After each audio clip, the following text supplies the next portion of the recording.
रहें, लोगों से मिलते रहें। जय Hind, Vande Mataram. Thank you. Right now, the moment with us from the Congress to present exactly the opposing point of view, we have our old friend Mr. Dhananjay Junarkar साहब. धनंजय जुनरकर साहब, नमस्कार. नमस्कार सर, नमस्कार. वंदे मातरम. वंदे मातरम, वंदे मातरम. हर हर महादेव, हर हर महादेव. श्रावण का महीना है, श्रावण का महीना है सर, श्रावण का महीना है सर. ये महबूबा मुफ्ती जी ने जो तारीफ करी है राहुल गांधी जी की, क्या सर्टिफिकेट दिया उन्होंने. साथ में दिग्विजय सिंह साहब भी जाग गए हैं. कोई मतलब कांग्रेस से कोई हिदायत नहीं जा सकती दिग्विजय सिंह साहब को, अगर अपना मुंह ना खोलें. मतलब अब कमलनाथ जी के खिलाफ बोलने की जरूरत क्या पड़ गई थी उनको, मुझे तो ये समझ में नहीं आ रहा ये क्या हो रहा है. कांग्रेस का जब भी कुछ अच्छा होने वाला होता है ये सब लोग बाहर निकल आते हैं. धनंजय जुनरकर साहब, आप बताएं. मैं बिल्कुल खुले दिल से बोल रहा हूँ आपसे. सर, अभी भी बहुत अच्छा होने वाला है और हम ये चाहते हैं कि जितना बीजेपी वाले और जितनी गोदी मीडिया राहुल गांधी जी पे हंसेंगे और जितना अंडर एस्टिमेट करेंगे वो अच्छा है हम लोग को, क्योंकि हम हमारा काम कर रहे हैं. और वो लोग अभी 2014 के मौसम में ही है कि ये होगा वो होगा करके, लेकिन अंडर करंट समझ में नहीं आ रहा है. और मेरे को तो जहां हम भी घूम रहे हैं, अभी मैं आपके पहले वाली डिबेट सुन रहा था, जितना भी उन्होंने कहा कि उनको वो अभी भी अहंकार में है और अभी भी वही सत्ता के मद में है. लोगों में जितना गुस्सा है उनको समझ में नहीं आ रहा है. पहले 2014 में 2019 में जो भी लोग ये बोलते थे कि अगर मोदी जी नहीं तो कौन, लेकिन अभी ये बोलते हैं कि मोदी नहीं चाहिए, बाकी कोई भी चलेगा पर मोदी नहीं चाहिए. और ये उन्होंने अभी आपके पहले के डिबेट में जो कह रहे थे कि मोदी के लिए के लोग गांव-गांव में घर-घर में सोच रहे हैं कि मोदी जी ऐसा है. सर, हमारे पास हम लोग भी घूमते हैं, अभी ऐसा सिचुएशन है सर कि मोदी जी चैनल पे टीवी पे दिखते तो लोग चैनल बदली कर रहे कि ये नहीं मानते, टीवी पे पसंद नहीं कर रहे. आप भूल जाइए. और नेक्स्ट 15 अगस्त को ये मोदी जी या तो गुजरात में अपने घर पे बैठ के टीवी देखेंगे और उसमें 15 अगस्त में कांग्रेस के प्राइम मिनिस्टर का या कांग्रेस के इंडिया के जो लोग हमारे हैं वो जो चुनेंगे उस व्यक्ति को प्राइम मिनिस्टर का उनका भाषण वो घर पे बैठ के सुनेंगे. सर, वो इंतजार में लोग रुके हुए हैं. अमित शाह जी के साथ, क्या अमित शाह जी आपके साथ होंगे? अमित शाह जी और नरेंद्र मोदी जी का एक और छोटा सा न्यूज में अभी आपका 2 घंटे पहले मैंने जो पढ़ा है नेट के ऊपर वो मैं आपको देता हूं. सर, चीन के जो शेंजेन प्रांत है चीन का, वहां के उया 90 जो मुख्य सूत्रधार है वो व्यक्ति ने गुजरात के पाटन और बनासकांठा या 2000 से 2022 में 2020 से 2022 में वो वहां रहा और उसने वहां एक ऐप बनाई बेटिंग की, फुटबॉल के ऊपर बेटिंग की, और उन्होंने डेली 200 करोड़ रुपए का चीटिंग किया. 9 दिन में वो 1800 करोड़ का चीटिंग करके भाग गया. अभी आप मुझे बताइए सर कि गुजरात में पूरा कंट्रोल आदरणीय मोदी जी का है, आदरणीय अमित शाह जी का है, और ये बाउंड्री के ऊपर के प्रांत है बना पाटन, और ये यहाँ एक चाइना का आदमी आता है वो ये सब ऐप बनाता है करके चला जाता है. तो इनका ये ध्यान कहाँ है? तो ये फेलियर है इन लोग का, इन लोग की पूरी शक्ति विपक्ष के घर पे नजर रखना. सर, आप लोगों का चाइना के साथ वैसे भी बहुत प्रेम है, भारतीय जनता पार्टी का और कांग्रेस का, दोनों का. सर ये तो देखो एक क्रिटिसिज्म के हिसाब से हम लोग सुनते हैं, पर लेकिन आप देखिए इन्होंने जितने झूले झुलाए उनके साथ गाठिया पापड़ा खाया, उसका रिटर्न में तो गलवान अपने को मिला. और आपने देखिए कि ये चीफ मिनिस्टर होने के समय पे वो कितनी बार वहां गए, उसके बदले उनको क्या गुजरात की क्या प्रगति हुई भगवान जाने. तो ये सब तो चीजें हैं. तो अभी जो कांग्रेस सीएजी के कोई 7 मुद्दे हैं, कंट्रोलर एंड ऑडिटर जनरल की जो रिपोर्ट आई है, कोई 7 के करीब मुद्दे हैं. वो कहते हैं कि ये सबसे बड़े स्कैम हैं पूरे मिलेनियम के, 21वीं सदी के सबसे बड़े स्कैम हैं जो उजागर किए गए हैं सीएजी द्वारा. और कांग्रेस का ये कहना है कि कांग्रेस इसको लेकर के डोर टू डोर जाएगी और हर जगह पर इनको उजागर करेगी. धनंजय जुनरकर. बिल्कुल सर, ये जो स्कैम है उसके बारे में कहने के पहले मैं 2 लाइन आपको सुनाना चाहता हूं सर, मुनव्वर राणा साहब की. सर, एक आंसू भी हुकूमत के लिए खतरा है, एक आंसू भी हुकूमत के लिए खतरा है, तुमने देखा नहीं आंखों का समुंदर होना जी.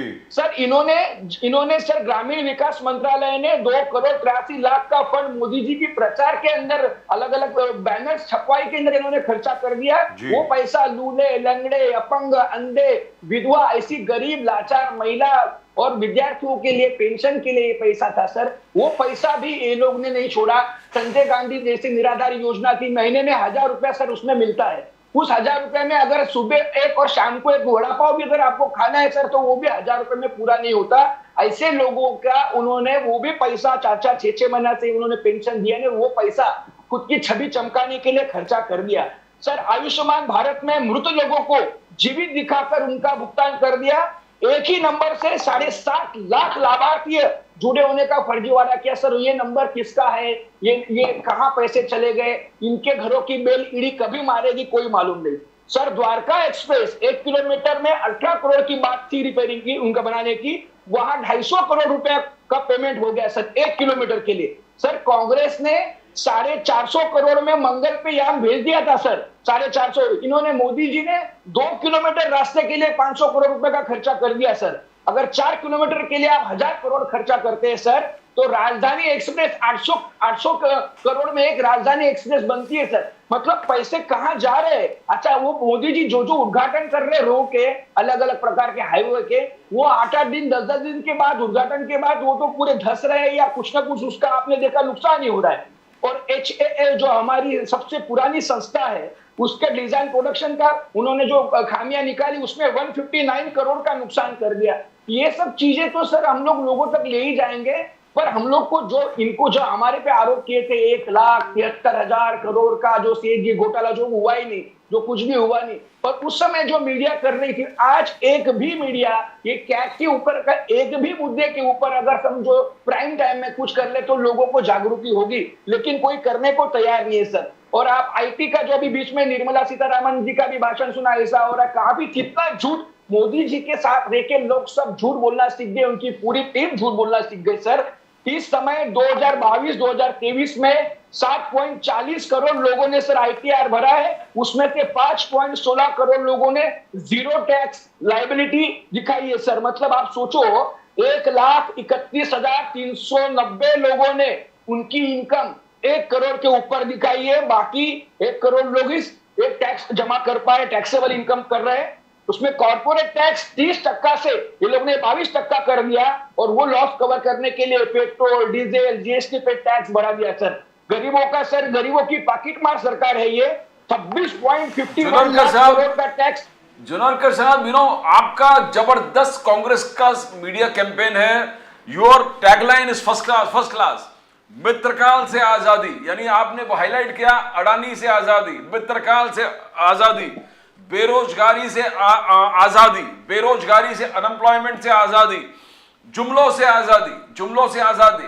और इंडिया, इनफैक्ट आज जैसे बजाज साहब कह रहा था कि महबूबा मुफ्ती ने डिक्लेयर कर दिया कि राहुल गांधी हमारा प्राइम मिनिस्टर है, और लाल किले में अगस्त 15 को राहुल गांधी जी 2024 में झंडा लहराएंगे। Mehbooba Mufti, your India constituent. But 370 आज जो लोग तारीफ कर रहे हैं सर जुनेरकर साहब, एक है शीला रशीद जो पूरे जिंदगी उनका बीजेपी का आलोचना करते निकला है। उन्होंने कहा कि Kashmir is seeing that kind of vibrance never seen before. Junerkar साहब, नेवर सीन बिफोर। एक शाह फैसल थे ब्यूरोक्रेट जो छोड़ के गए थे, वो वापस ज्वाइन कर लिया, बोले कि Kashmir is back to normalcy.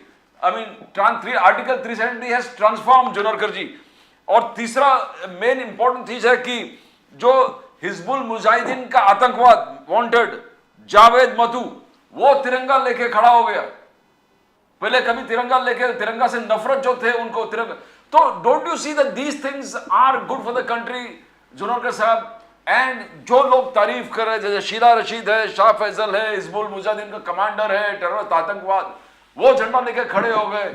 ये transformation, how do you see BJP saying this is the transformation that Modi has created? Junerkar साहब सर ऐसा है कि 370 ये जो अनुच्छेद है ये टेम्पररी अनुच्छेद था, इसको आज नहीं तो कल जाना ही था। और उसके अंदर उसको जाने की प्रक्रिया भी है, जैसे लाने की प्रक्रिया थी वैसे जाने की प्रक्रिया भी थी कि वहां की जो चुनी हुई सरकार है वो ये प्रस्ताव लेके जाएगी राज्यपाल के पास, उसके माध्यम से राष्ट्रपति के पास, और उसके बाद वो चीज खत्म होगी। पर इनको मालूम है कि वहां ये होगा नहीं, क्योंकि ये लोग सत्ता में रहने के बाद भी ये हो नहीं रहा था। तो इन्होंने सत्ता बर्खास्त करके बिना कोई सरकार के राज्यपाल जी को वहां से काम करके इन्होंने संविधान को तकलीफ में लाके अपने मन से वो काम किया। चलो हम लोग ये समझते कि चलो कि कोई भी रास्ते से 370 आप लेके आए, तो 370 लाने के पहले की वहां की स्थिति और 370 लाने के बाद जो कश्मीरी पंडित के बारे में इनका जो सबसे बड़ा मुद्दा था, उसकी स्थिति में एक व्हाइट पेपर ये क्यों नहीं लाते कि वो उन्होंने गए 5 साल में पहले क्या था और या 4 साल में क्या था, या ये आने के बाद जुनेरकर साहब छोटी सी बात, सॉरी आपको मैं इंटरप्ट कर रहा हूं, मैं इंटरप्ट नहीं करना चाह रहा हूं। जहां तक कश्मीरी पंडितों का सवाल है, भले आपकी सरकार हो यानी कांग्रेस की सरकार हो, ये दर्शकों के लिए है, डॉक्टर मनमोहन सिंह ने भी बहुत भरसक कोशिश करी, बहुत प्रयत्न किए कि कश्मीरी पंडितों का एक बार फिर पुनर्वसन हो जाए कश्मीर में। कश्मीरी पंडित नहीं माने। उसी तरीके से आज भी मोदी सरकार भी भरसक प्रयत्न कर रही है कि कश्मीरी पंडित वहां वापस जाएं। कुछ लोग गए हैं लेकिन वहां कश्मीरी पंडित नहीं मान रहे हैं। सर वेरी फ्रैंकली, आर्टिकल 370 के रिपील के बाद 1947 के बाद पहली बार ऐसा हुआ है कि पिछले साल 2 करोड़ पर्यटक गए वहां पे। 2 crore, 2 crore sir, 2 crore, it's a record. तो आर्टिकल 370 के रिपील के बाद बहुत कुछ अच्छा तो हुआ है वहां पे, ये तो आपको मानना पड़ेगा। जुनेरकर साहब सर देखो, मेरा कोई पर्सनल उस कश्मीरी पंडित या किसी उसके ऊपर कोई पर्सनल मेरा कोई विरोध या क्रिटिसिज्म नहीं है। देश के लिए जो भी चीज अच्छी होगी वो उसके लिए, और हर सरकार कुछ ना कुछ अच्छा करती है तो उसका स्वागत करना चाहिए। हम लोग आदरणीय मोदी जी ऐसा काम नहीं करते कि बाबा इसके पहले कुछ हुआ है नहीं, 2014 में ही देश आजाद हुआ, उसके पहले पृथ्वी चौरस थी, मोदी जी ने आके उसको गोल कर दी। ऐसा इस प्रकार की हमने हमारा इस प्रकार का कोई मुद्दा नहीं। अगर अच्छी चीज अगर हुई है और देश के लोग वहां जा रहे हैं, वहां घूम रहे हैं और वहां के लोगों को इनकम में कुछ इजाफा हो रहा है तो उसका आनंद है हमको। पर लेकिन जिस प्रकार से ये लोग बोल रहे हैं कि यहाँ का आदमी वहां इतना प्लॉट लेगा, इतना ये हो सकता है, तो मोदी जी के आदरणीय जितने भी मित्र है, उद्योगपति मित्र है, कितने प्लॉट उन्होंने वहां लिए, कितनी स्थिति वहां उन्होंने बनाई। जितनी तो यहाँ बता रहे थे कि यहाँ एक एक गांव, एक एक लोकसभा का व्यक्ति सांसद गोद में लेकर 2014 से लेकर 2023 तक तो एक भी गांव देखने को नहीं मिला। तो उस प्रकार से हम देखना चाहते थे कि मोदी जी के उद्योगपति मित्रों में कितने वहां गांव या खेड़े जितने भी बसे हुए, आखिरी गांव अपना मैंने सुना आपका बीच में पहले, तो उसने कौन से गांव लिए, कहाँ डेवलपमेंट हुई। आप 1.5 साल 2-2 साल इंटरनेट बंद करके वहां के लोगों को आपने परेशान कर दिया, वहां के बच्चों की स्कूलें बंद कर दी, वहां के रोजगार खत्म आपने कर दिए। तो उन लोग को वो तो कहीं नजर ही नहीं आ रहा सर कि वहां की रोजगार है। यहाँ के लोग वहां गए, वही उनका रोजगार है, वहां खुद का क्या डेवलपमेंट है आप वो मुझे दिखाइए। जितनी महाराष्ट्र के प्रोजेक्ट यहाँ से गुजरात में लेके जा रहे थे, फिर गुजरात में से भी वो लोग भाग गए, तो उसमें से ऐसे 2-4-5 प्रोजेक्ट आप कश्मीर में आपने 14 साल में 15 साल में क्यों नहीं दिखाया कि चलो 5 बड़े प्रोजेक्ट है, ये वहां हम लोग सेटल करते, आप बिंदास काम करो, सब कुछ होगा। ये क्यों नहीं आपने आज तक दिखाया। खाली लाल किले पे से बोलने से लोगों का विश्वास नहीं जीत पाएंगे, क्योंकि आदरणीय मोदी जी झूठ के सिवा कुछ नहीं बोलते और हर बार एक नया सपना दिखा के जाते हैं। इस बात के ऊपर लोगों का पूरा विश्वास हो गया सर। जुनेरकर साहब, आज उनका कैंपेन, जो बीजेपी सोशल मीडिया कैंपेन है, अचीवमेंट 9 साल बेमिसाल, मोदी जी का कोई टक्कर ही नहीं है। एयरपोर्ट 74 का 148, हाईवेज 91,287 किलोमीटर लूटकालीन कांग्रेस काल में, बीजेपी का कहना है, और हमारे काल में 1,45,240 किलोमीटर हमने बांधा है। जो आईटी सेक्टर है, जो आपके जो 5G वगैरह 2G 5G, बोले कि 26 टाइम्स कम हो गया रेट, यानी कांग्रेस के टाइम पे जितना ज्यादा था 269 पर जीबी, आज 10 रुपया। जो एक एक कैलकुलेशन उन लोग दिया कि आज हर चीज में आम आदमी को टोटल फायदा है। रेलवे इलेक्ट्रिफिकेशन, बोले कि कितना गुना, 610 किलोमीटर कांग्रेस के राज में था, आज 6,560, यानी 10 गुना। हर चीज डबल टिबल। जुनेरकर साहब, ये रिपोर्ट कार्ड जो है, रिपोर्ट कार्ड जो मोदी जी बनाकर सब जगह भेज रहे हैं, तो ये कैसे आप नाकार कर सकते हो। अब हमने 370 तो एक चीज पहले बोल दिया था, उससे पहले 5th लार्जेस्ट इकोनॉमी, 10वें से 5, डिजिटल रेवोल्यूशन, राम मंदिर, surgical strike, Balakot strike, triple तलाक, स्वच्छ, फिर गरीबों के लिए जन कल्याण, जितने भी योजना है, घर देने से, गैस देने से, घर में शौचालय बनाने से, घर में हर घर नल से जल, और फिर 70 करोड़ लोगों को आसपास फ्री राशन। जोनारकर साहब, कोई छोड़ा नहीं, भले कांग्रेस रूल स्टेट अच्छा जबरदस्त काम कर रहा है, बट जब नेशनल एक परव्यू आ जाएगा, आउटलुक आ जाएगा, तो ये रिपोर्ट कार्ड कैसे बीट करोगे जोनारकर साहब? स्टेट में नो डाउट आप लोग। सर, इनके सभी आंकड़े झूठे हैं। ये चंदा मामा दूर के वाले हैं, 15 लाख अकाउंट वाले हैं, और तो जो टॉयलेट वगैरह की बातें हैं सब झूठी है, वो भी आपने देखा होगा। लेकिन आज की तारीख में मीडिया हमारे साथ नहीं है, और जो गोदी मीडिया, जो उनके मालिक उनके गोद में बैठे हैं, या तो उनकी जो इस प्रकार की चोपड़ी, उनके अलग अलग किताबें, बुक्स, जो क्राइम की बुक्स और गड़बड़ियों की ईडी की जो फाइल है, वो दिखा के इनके एजेंडे जो सेट हो रहे हैं, वही आप गाना उनका, आप मतलब जो गा रहे वो आप हमको दिखा रहे। सर, ये तो राम के नाम के भी चोरी कर रहे थे लोग। सर, 2 करोड़ की जमीन सुबह 7:10 को सुल्तान अंसारी खरीदते हैं, वही जमीन 7:15 को राम मंदिर ट्रस्ट 16.5 करोड़ में खरीदता है। ये लोग राम के नाम की भी चंदे की चोरी करते हैं। सर, ये लोग को आपने बताया कि इतनी सारी उपलब्धि की है। सर, इन्होंने जो आज का जो रिकॉर्ड है, 23 करोड़ किसान लोग 375 रुपया भी प्रतिदिन नहीं कमा रहे। सर, और किसान, ये लोग 80 करोड़ लोगों को अगर आपको 5 किलो का अनाज का खाना देना पड़ रहा है, तो ये तो सबसे 75 साल में ये तो सबसे हम लोग खराब हालत के ऊपर चले गए। सर, और इतने बड़े मैंने आपको घोटाले दिखाए हैं कि 1 किलोमीटर रास्ते में अगर 250 किलोमीटर का खर्चा हो रहा है, तो ये जितने किलोमीटर के रास्ते आपने गिनाए, तो वो पैसे कहाँ गए, किसके अकाउंट में गए? अभी आइडिया ऐसी आ रही है सर कि ये सब पैसे घोटाले देख के, ये तो अपने सामने थोड़े मोटे आंकड़े आए हैं, जो नहीं आपके सामने और हमारे सामने आंकड़े आए हैं, वो आंकड़े कितने लाखों करोड़ों में होंगे।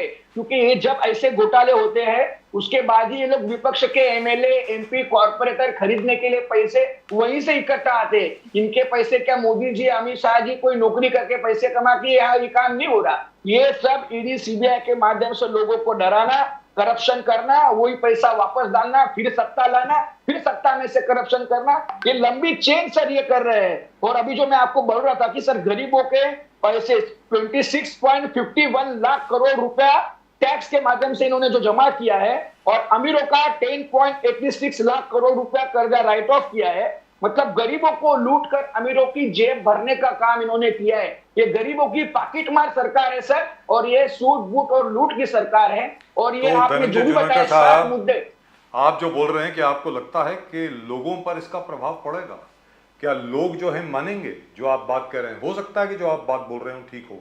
जो आंकड़े आपने पेश किए हैं वो सीएजी की रिपोर्ट में है, उसमें कोई दो राय नहीं है, लेकिन those are nominal figures that this is what ought to have been there and this is what is there।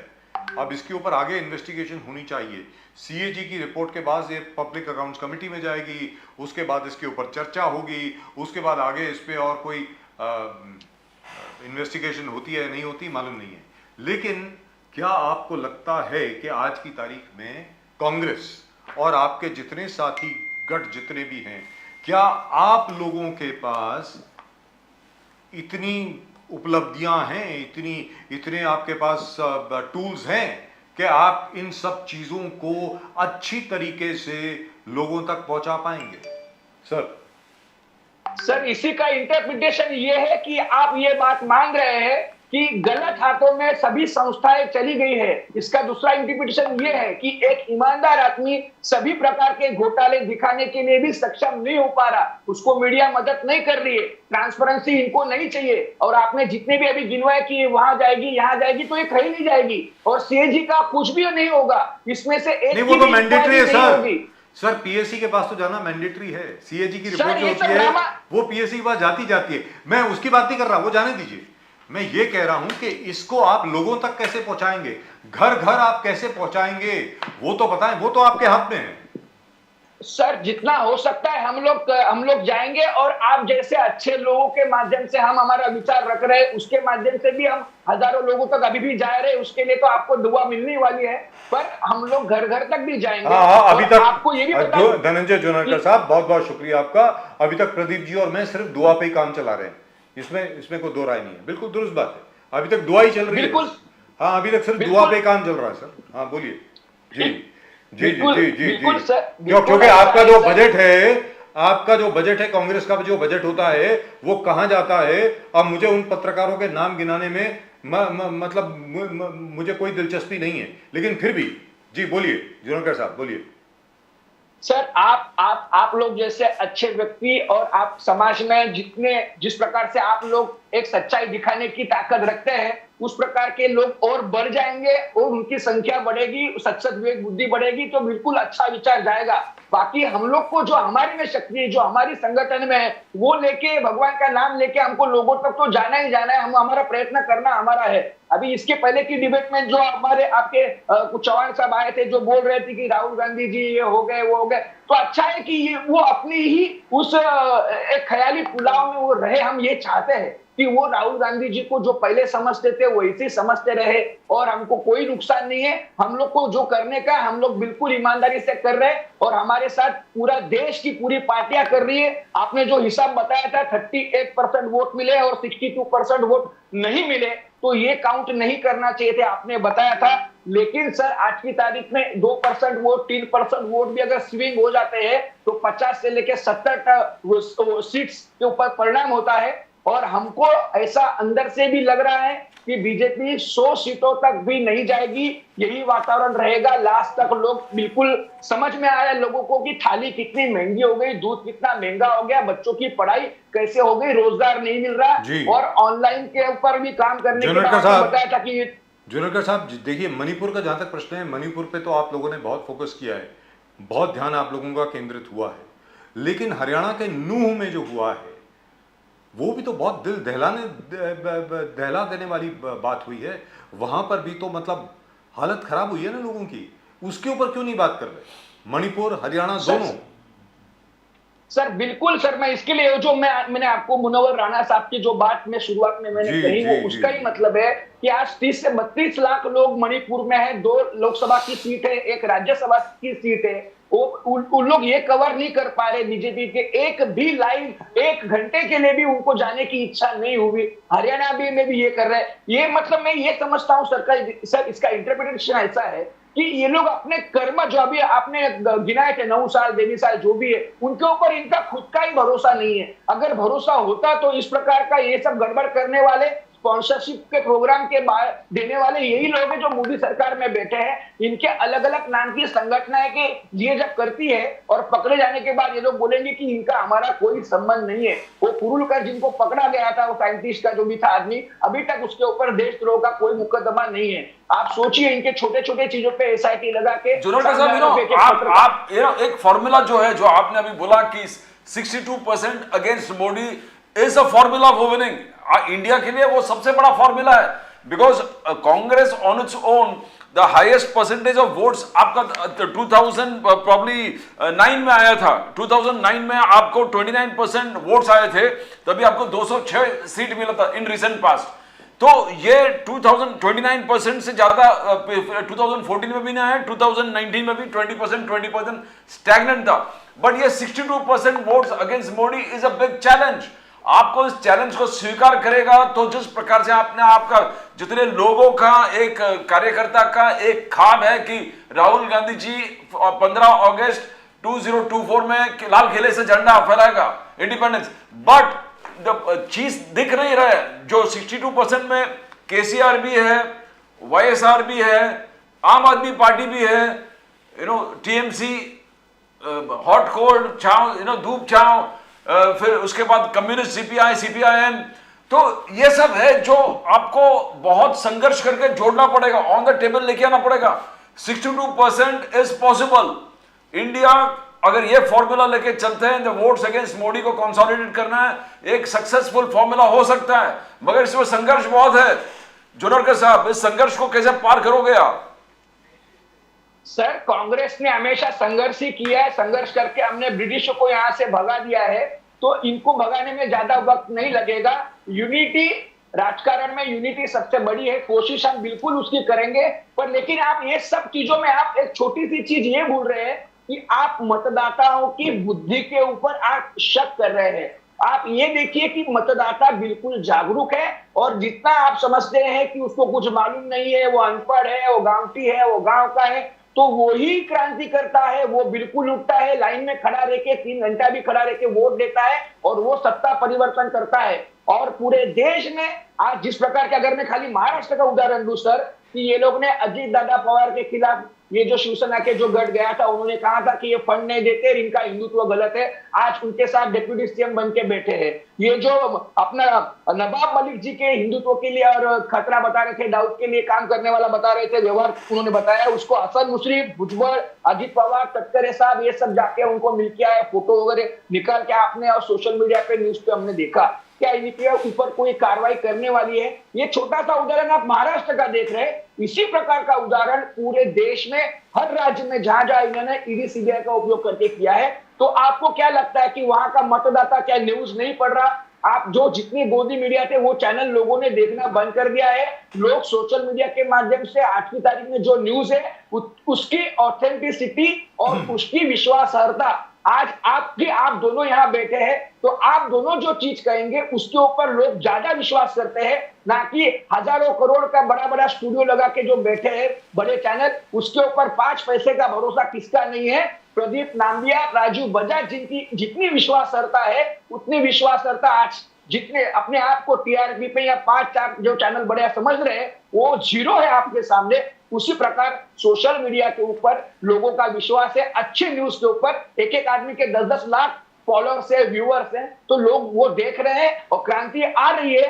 Under current क्रांति इनको समझ में नहीं आ रही, लोग इंतजार कर रहे हैं कि कभी इलेक्शन जाहिर हो और कभी हम अपने उंगली से बटन दबा के घर पे भेज दे इनको सब।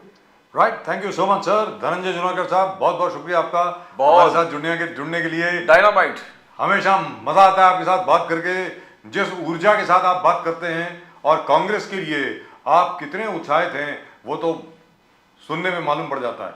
शुक्रिया sir, thank you so much, धन्यवाद। जय हिंद, जय महाराष्ट्र, जय भवानी, जय शिवाजी। थैंक यू सर, आपका आशीर्वाद प्रेम कायम रहे। Thank you sir. Vande Mataram, Vande Mataram, Vande Mataram.